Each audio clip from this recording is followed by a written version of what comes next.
하지만 다른 차원의 우리 행정의 후진성도 더불어 있거든요.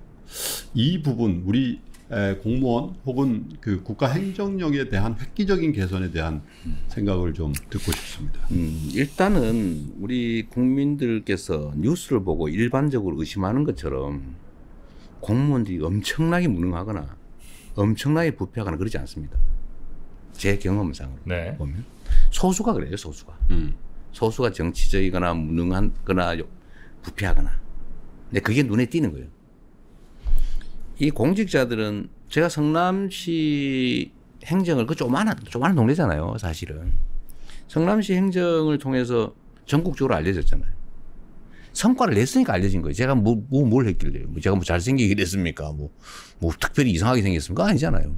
그 차은우보다 잘생겼다고 누가.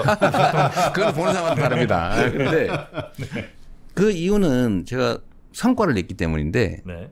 그 성과는 공무원들이 내는 거예요. 시장이 직접 하는 게 아니죠. 제가 경기도 3년 했거든요. 예. 그 3년 동안 경기도가 못 겪어본 경험들을 한 거잖아요. 역시 다 공무원들이 한 겁니다. 제가 저번 2020년에 우리가 소비 쿠폰 지급을 했잖아요. 근데 처음에 뭐가 문제가 됐냐면 카드로 현금 주면 안 되니까. 예. 카드로 줘야 되는데 카드가 경기도에 개인에게 주니까 예. 1380만 명인데 절반만 주더라도 한 7,800만 장의 이 카드가 필요하잖아요. 네. 근데 국내에 카드 자료가 500만 개밖에 없대요. 할 수가 없는 거예요. 근데 공무원들이 한 3, 4일 만에 예. 그걸 시스템을 만들었어요. 그래서 우리는 열 하루 만에 제가 기획 시작하고 실제 지금 11하루인가 밖에 안 걸렸는데 그 사이에 공무원들이 이걸 다 해낸 겁니다. 네.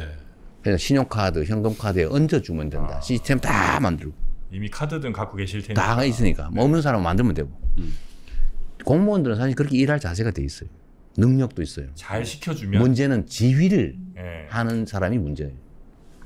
로봇 태권브이처럼 엄청난 거대 로봇인데 예를 들면 스텔스기인데 그 사람 요만한 사람 하나 들어가 있는 거잖아요.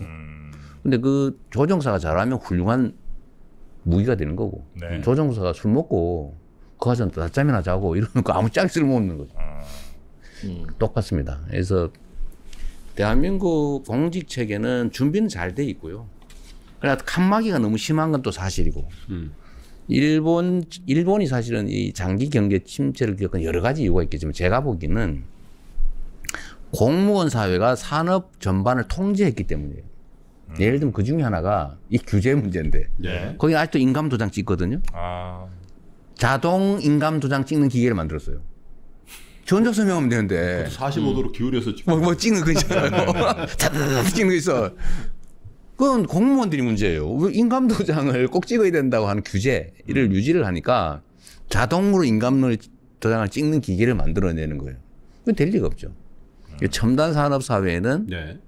옛날에 우리가 추격자의 입장에 있던 대량 생산 시대에는 공무원이 제일 똑똑한 집단이었어요. 네. 그 사회에. 공무원이 지휘해도 문제가 없어요. 근데 지금은 첨단 산업 사회가 됐는데 공무원들은 그 첨단 산업 사회의 전문가를 따라갈 수 없어요. 그런데 여기가 계속 주도권을 가지면 망하는 거예요. 그래서 이걸 놔줘야 됩니다. 근데 문제는 그렇다고 놔주고 내 몰래 할 수는 없죠.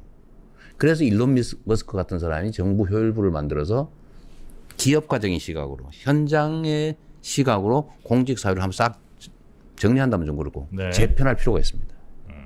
예를 들면 지금 기술이 얼마나 중요해요. 근데 우리는 과학기술 분야가 교육부총리 산하로 돼 있어요. 네. 그래서 자율성이 많이 떨어져요. 예를 들면 그런 것들을 좀 분리를 좀 하자. 재정비하고 네. 최대한 민간의 전문성과 자율성을 끌어들이되 방향은 정부가 정하되 그 방향을 정하는 것조차도 민간의 그 역량을 쓰자. 조정관은 잡고 있는데 네. 그 어느 방향으로 갈지 구체적으로 어떤 행동을 할지는 외부의 전문가들의 의견을 최대한 반영하자. 그래야 우리가 국제 경쟁에서 이길 수 있다. 근데 저는 이것만 잘해도 예를 들면 미국도 그때 고생한다는 거잖아요. 네. 저 잘 안 될 겁니다. 너무 과격해요. 근데 공무원 조직이 그렇게 외부의 사람들의 이야기를 잘 들을 준비는 잘 안 듣죠. 그렇죠. 잘 듣게 하는 게 그게 지휘관이 할 일이에요. 그 권한을 주고 네. 역할 분배를 분명하게 하고 네. 책임과 포상을 분명하게 하면 다 듣습니다. 혹시 공무원이 너무 많다, 비대하다 이거에는 동의하지 않으세요? 저는 공무원들이 많아서 문제라고 저는 생각하지 않고요. 그렇습니까? 저는 좀 부족하다고 생각해요, 오히려. 제대로 배치가 잘 안 돼 있는 그럼 거예요. 제대로 일을 못하게 해놓은 거예요. 어떤 공무원들은 너무 과중하게 업무에 시달리고 뭐 네. 이런 것 좀 있겠군요. 그렇죠. 제가 경기도에서 제일 안타까웠던 게 산업재해나 대형 화재 사고 이게 너무 많이 나요. 네. 경기도가. 넓기도 넓죠. 네, 넓기도 하고요. 그런데 그 산업안전관리를 하는 노동부의 근로감독관이 없어요. 그냥 법률상 규정만 만들어 놓고 기업가들한테 지키라고 하는데 지키는지 안 지키는지를 실제로 감시를 못 해요. 사고 나면 책임만 물어. 네. 그래서 사용자들은 딱 태도가 그거죠. 돈을 아끼는 거예요, 일단. 그래서 사고 났어요. 그런데 과장만 형사처벌돼요. 그리고 손해배상은 산업재해 보험 다 들어있어요. 위자료 조금만 주면 돼요. 아끼는 게 훨씬 이익이에요. 네. 사고가 날 수밖에 없죠, 구조적으로. 단속을 안 하니까. 네. 그래서 제가 경기도에 단속권을 줘라. 우리 돈 들여서 단속할게. 근데 절대 안 주더라고요. 제가 한 300명에서 많으면 한 400명 이 정도 뽑아가지고 단속을 실시간으로 하면 규정을 지키는지 안 지키는지 했으면 그런 사고 많이 줍니다. 제가 자랑 하나 해야 돼요. 이 와중에. 이 와중에. 네. 어때서? 성남이 얼마 전에 그 네. 불났죠. 저기 야탑동에 네. 그 불났잖아요. 건물이 예, 완다 예. 차버렸잖아요. 예. 사상자가 한 명 없었죠. 보통 그 정도 불나면 사상자가 생겨요. 사상자 한 명 없었죠. 네. 제가 몇 년 전에 제가 성남시장을 하고 있을 때 순회동에서 학원 건물이 불나는 일이 있어요. 그것도 다 탔어요.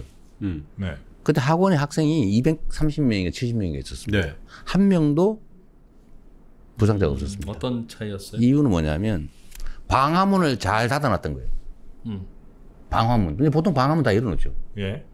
밑에다 쐐기 박아서. 쐐기 박아서 네, 뭐 무슨 노루굽인가 뭐 해가지고 다 세워놓잖아요. 왜 네. 불편하니까. 제가 성남시에 그걸 다 단속을 시켰습니다.